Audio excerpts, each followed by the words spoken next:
Hello dear students, हमारी RBSC senior secondary board परीक्षाओं में एक टॉपिक है एक्सप्लेनेशंस। एक्सप्लेनेशंस मींस व्याख्याएं होता है। ये हमारी बोर्ड परीक्षा में ये टॉपिक क्वेश्चन नंबर 13 पर आता है। क्वेश्चन नंबर 13 पर एक टॉपिक आता है।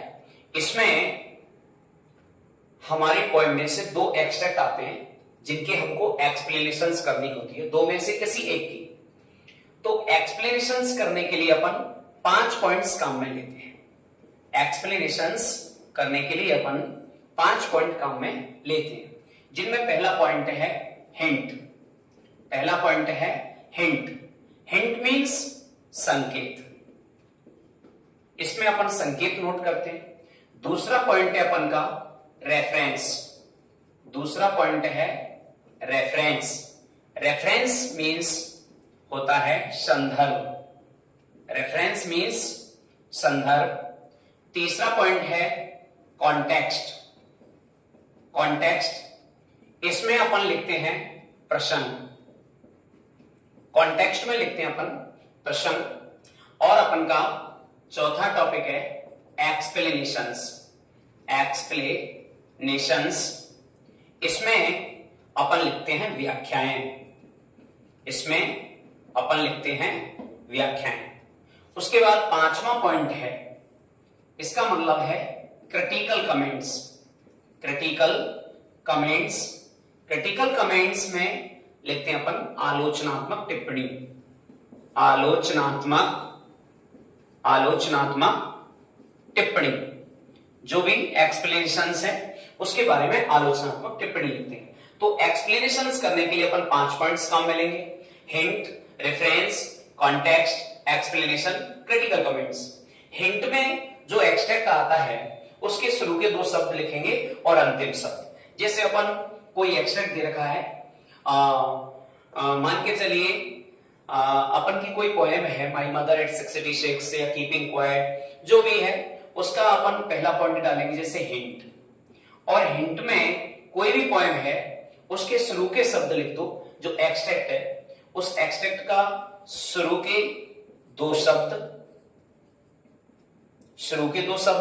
और डॉट डॉट डॉट डॉट करके जो अंतिम शब्द है एक्सट्रैक्ट का वो लिख देते हैं, है ना। अंतिम शब्द लिख देते हैं। दूसरा पॉइंट आता है अपन का रेफरेंस।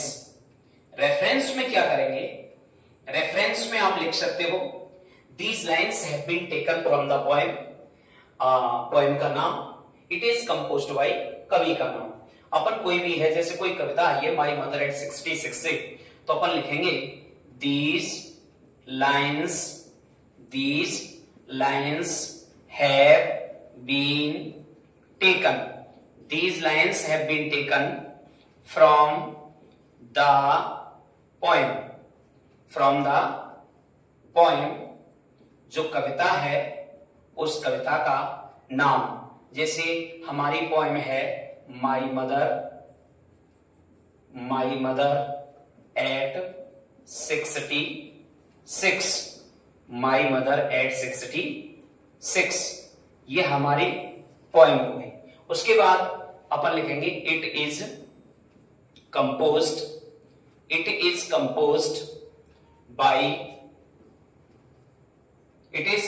बाई कमला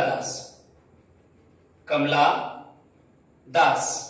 अपन की जो कवित्री है कमला दास।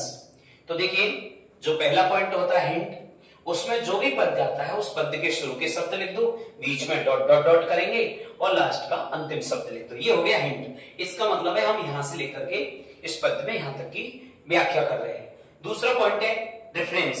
रेफरेंस में जो पोएम है और उसका जो पोएट है उन दोनों का नाम लिखते हैं।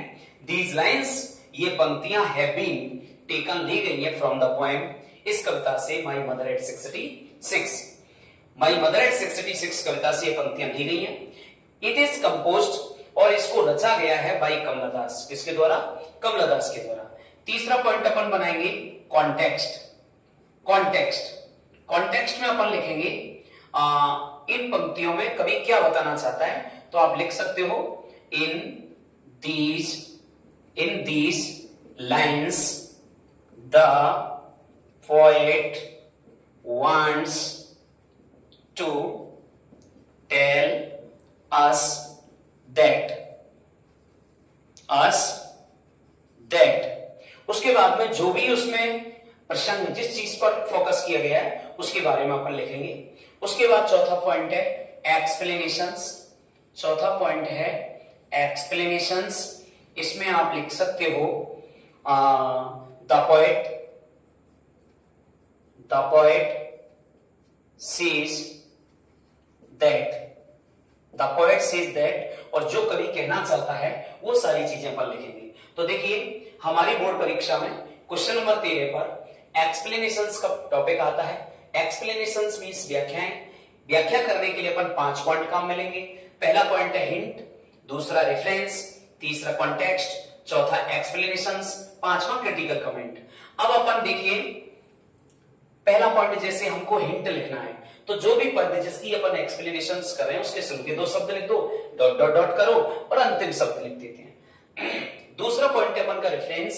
रेफरेंस में लिखेंगे these lines have been taken from the poem my mother at 686 it is composed by Kamala Das. इसमें अपन का जो कवि है और जो कविता है उसका नाम लिख दिया। तीसरा पॉइंट है context. In these lines the poet wants to tell us. इन पंक्तियों में जो भी पद है उन पंक्तियों में कवि हमें बताना चाहता है कि और आगे की जो बातें हैं वो इसमें अपन लिख देंगे। चौथा पॉइंट है explanations. The poet says that explanation करो और जो भी 2, 3, 4, 5 लाइन में एक्सप्लेनेशन करने के बाद अपन 5वां पॉइंट करेंगे क्रिटिकल कमेंट्स। क्रिटिकल कमेंट्स इस तरीके से आलोचनात्मक उसमें टिप्पणी लिख देंगे। इस तरह से हमारी व्याख्या कंप्लीट हो जाएगी। तो बहुत ही इजी और अच्छा टॉपिक है और इस टॉपिक के लिए हमारे सिलेबस में 5 अंक निर्धारित हैं। ये 5 नंबर का टॉपिक आता है, काफी इजी टॉपिक है। तो एक्सप्लेनेशंस बहुत अच्छा है। कितने पॉइंट हैं? 5। कौन कौन से? हिंट, रेफरेंस, कॉन्टेक्स्ट, एक्सप्लेनेशन और क्रिटिकल कमेंट। Thank you.